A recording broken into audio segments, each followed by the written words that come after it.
Welcome to this deep dive. Today we're tackling a really complex and long-running issue, the conflict between Armenia and Azerbaijan over Nagorno-Karabakh. It's definitely got layers, decades of history there. Exactly. And the sources you've shared give us a lot to work with, quite multifaceted. Our goal here is, to pull out the absolute core insights. The origins, the main players, where things might be heading. Right, without getting totally lost in the weeds. It's obviously a sensitive topic, decades of struggle, so we'll approach it carefully. Okay, let's jump in. Sounds good. So the heart of it, really, is the Nagorno-Karabakh region itself. Legally, it's part of Azerbaijan. But historically, the population was majority ethnic Armenian. Precisely. And things really started to, boil over around 1988. The Soviet Union was weakening. That seems to be the critical moment, yeah. The sources mention Karabakh Armenians pushing for independence then, citing discrimination under Soviet rule. Yes, that's the narrative. And it led to that 1991 referendum. The one with the, 99.9% vote for secession. That's the one. Though it's crucial to add, the sources note it was boycotted by the Azerbaijani population living there. Which, yeah, unfortunately sounds like it just paved the way for war. The first Nagorno-Karabakh war ran from about 88 to 94, and it was absolutely devastating. The numbers are just awful, over 30,000 people killed. And 1 million displaced. You had Armenians leaving Azerbaijan, Azerbaijanis leaving Armenia and Karabakh. Huge upheaval. And the result of that first war, Armenia ended up in control. Yes, they took control of Nagorno-Karabakh itself, plus 7 adjacent districts. That was the situation, more or less, until 2020. The second Nagorno-Karabakh war, that really flipped the script, didn't it? A major shift. Mm-hmm. Azerbaijan, this time with significant support from Turkey, we'll get into that, recaptured most of that territory. And then just last year, 2023, another offensive. Right, an Azerbaijani offensive that basically ended the ethnic Armenian control there. Led to a huge outflow of people. About 100,000 Armenians leaving Nagorno-Karabakh. A massive displacement, yes. So when you strip it back, it's this fundamental clash. Armenian claims based on self-determination for the people there. Versus Azerbaijan's insistence on its internationally recognized borders, territorial integrity. Exactly. That's the core tension. But the sources point to something deeper too, right? Something about how this all got started, maybe even before '88. Like a hidden truth almost. Yes, this is really interesting. It's about the Soviet legacy.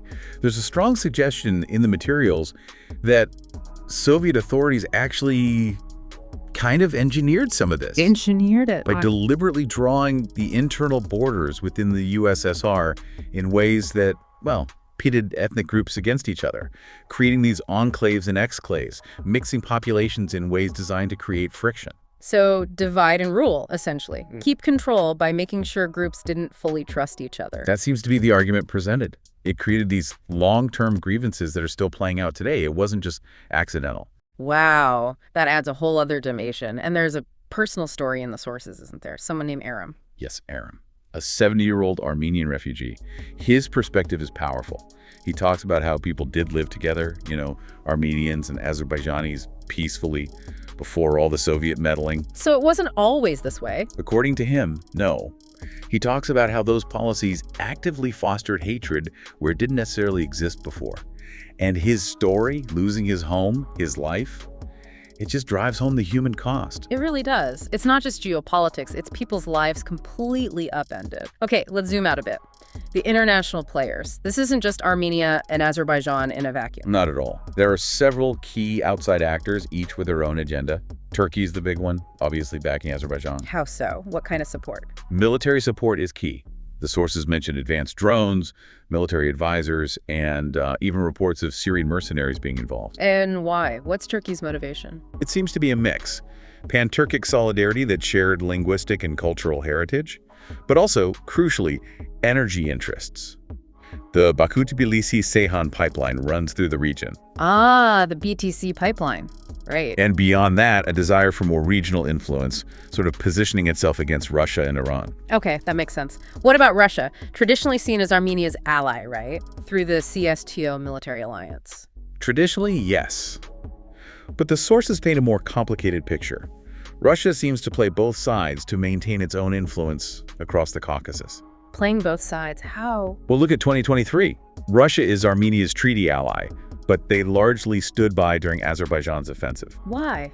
Just focused on Ukraine. That's widely seen as a major factor, yeah. Their resources and attention were elsewhere. But intentional or not, their inaction definitely benefited Azerbaijan. And it keeps the region somewhat dependent on Moscow. Right, keeps them relevant. Okay, and Iran. They seem to lean towards Armenia. They do. It's largely strategic. Yeah. They're wary of Azerbaijan's close ties with Israel. Israel, okay, another player. Exactly. Iran also worries about potential separatist feelings among its own large Azeri population in northern Iran. So backing Armenia helps counterbalance Turkey and Israel near its borders. And Israel's role, you mentioned their ties with Azerbaijan. Yes, Israel's a major arms supplier to Azerbaijan, especially drones. Drones again. Yep. Their motivations seem to be countering Iran, who they see as a major threat, and also securing energy deals with Azerbaijan, oil and gas. So it's this incredibly tangled web. What about the West, the EU, the US? Their official alliance pushing for peace, diplomatic solutions. But energy security is a huge factor for them, too. Especially with reducing reliance on Russian gas. Absolutely. Azerbaijan is an important alternative supplier. The EU even set up a monitoring mission in Armenia in 2023. Did it help? The sources suggest its actual impact on the ground was, well, pretty limited. And there was something else mentioned, quite shocking, about Azerbaijani influence attempts. A scandal. Ah, yes, the Azerbaijani laundromat from 2017. That involved allegations of huge sums of money being channeled through shell companies. To who? To politicians, organizations in the West. The implication being it was to, by influence, polish Azerbaijan's image, maybe justify their actions internationally. Wow, okay, so if you tally it up, Turkey and Azerbaijan gain energy rights, regional clout. Russia keeps its grip on the Caucasus. Iran protects its borders, counters rivals. Israel and the West get energy access. That's a pretty good summary of the interests. But the people on the ground. Displacement, death, despair, as Aram's story showed. They bear the real cost of these big power games. It's a grim picture, and that brings us to another difficult part. The alleged crimes, the atrocities, and also the conspiracy theories that swirl around this. Yeah, it's vital to address this, even though it's tough. The sources, like Amnesty International reports, document credible evidence of war crimes by Azerbaijani forces in the 2020 war, for instance. What kind of crimes? Things like extrajudicial killings, torture of Armenian prisoners, targeting civilians, even elderly people in their homes. That's horrific. And the sources mention actions by Armenian forces, too, in the past. Yes, particularly from the first war in the 90s. Documented use of cluster munitions, landmines, things that have indiscriminate effects on civilians long after the fighting stops. Just awful. A cycle of violence. And what about those conspiracy theories? There was one about the West. Right, the idea that the West somehow engineered Armenia's 2023 defeat to weaken Russia.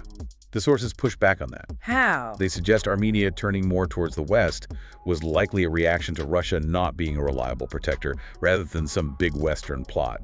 A pragmatic shift, not a conspiracy. Okay, and there's an Azerbaijani narrative, too, about pogroms in the late 80s, like in Sumgate, being orchestrated by Armenians. The sources address that. While acknowledging the tragic violence that did occur in places like Sumgate, they suggest the narrative of it being orchestrated by Armenians lacks strong evidence. It's often viewed as propaganda used to justify later actions. So separating documented facts from politically motivated narratives is crucial. Absolutely essential. And we hear that from Aida as well, an Azerbaijani woman displaced back in the 90s. What did she say? Her perspective really drives home how these lies, this misinformation, just poison everything. She talks about her village being destroyed, decades of hoping for peace, and how distortions keep people divided, making peace seem impossible. It really highlights the human damage of propaganda. Okay, let's try to clear up some common misconceptions people might have. Good idea. Because the reality is often much more nuanced than the headlines suggest. Myth number 1, Armenians and Azerbaijanis just inherently hate each other. Always have, always will. And the truth? The truth, according to the sources, is that peaceful coexistence was common before the Soviet era. It was those Soviet policies, that deliberate border drawing and manipulation we talked about, that really created the deep divisions. Okay, misconception 2. Russia is Armenia's loyal protector. Yeah, we've touched on this. The reality is far more about Russia's self-interest. Maintaining control in the Caucasus often means playing both sides, prioritizing influence over unwavering loyalty to Armenia. Their actions, or lack thereof, speak volumes. Right, and a third one, that Azerbaijan's main goal was ethnic cleansing. This is sensitive and needs careful wording. The sources acknowledge terrible human rights abuses happened, the mass displacement is a fact, and accountability is vital.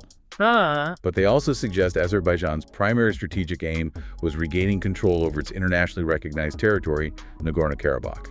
While the result was a humanitarian catastrophe for Armenians, the stated goal was territory, not explicitly genocide, though the impact was devastating. Understanding that distinction is important without minimizing the suffering.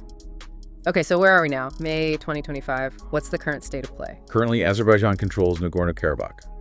Peace talks, however, are stalled. Why stalled? The main sticking point is something called the Zangezur Corridor. That's the proposed land route, right, connecting mainland Azerbaijan to its Nakhchivan exclave through Armenia. Exactly, through Armenia's southern Siunik province. And it's hugely contentious. Armenia's worried about sovereignty. Deeply worried. They fear it becoming some kind of extraterritorial corridor controlled by Azerbaijan slicing through their country. Azerbaijan, meanwhile, is demanding guaranteed, unimpeded access. So a deadlock. And are things calm on the ground? Not entirely. There are still sporadic skirmishes, border tensions. A UN report back in 2023 warned about the risk of escalation, the potential impact on regional stability, those energy routes again. And it feels like Azerbaijan holds the stronger hand now, diplomatically. That's the assessment in the sources, yes. Yeah. Their military victories in 2020 and 2023 give them more leverage. There's a sense of coercive diplomacy, military posturing playing a big role. Is there any path towards a more positive outcome outlined? Well, yes. A genuine peace deal could open up huge opportunities, reopen trade routes, economic cooperation, potentially joint projects. It could benefit everyone. But what needs to happen first? The big things. Mutual recognition of borders, internationally recognized borders, and, critically, finding a just solution for the rights and potential return of refugees and displaced people from both sides. If someone listening wanted to help, maybe if they were actually there, what could they advocate for based on these sources? Several things.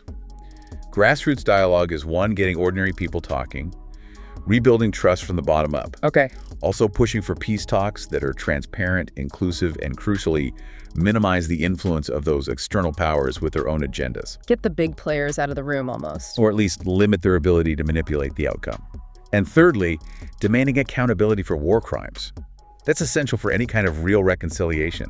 Maybe supporting joint economic projects too, creating shared interests. And what do the sources say the actual people living there want? Armenians, Azerbaijanis? Fundamentally, safety, dignity, a future without fear. For Armenians from Karabakh, cultural preservation is huge. For Azerbaijanis, territorial integrity is paramount. But underneath, it's basic human security.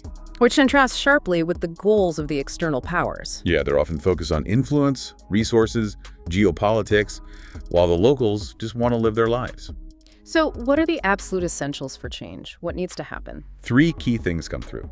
First, that inclusive dialogue we mentioned, civilian voices need to be central. Second, transparency, independent media exposing foreign agendas is vital. Third, justice prosecuting war crimes, seeking accountability. There was a mention of a Carnegie report about the US and EU. Yes, suggesting they could push back against Russia's influence. But the report, and the sources generally, emphasize that ultimately, peace has to come from Armenians and Azerbaijanis themselves. Outsiders can help or hinder, but the drive must be local. Okay, this can feel overwhelming, distant. For us listening, what can we actually do? What's the call to action here? It might feel distant, but there are things. First, spread truth. Support independent media outlets in the region, like HETQ in Armenia or Maidan TV in Azerbaijan, that are trying to counter propaganda. Fight the IMCO war. Exactly. Second, demand accountability. Pressure international bodies, the UN, the ICC, to investigate the alleged war crimes properly. Use our voices as global citizens. Right. Third, fight misinformation directly.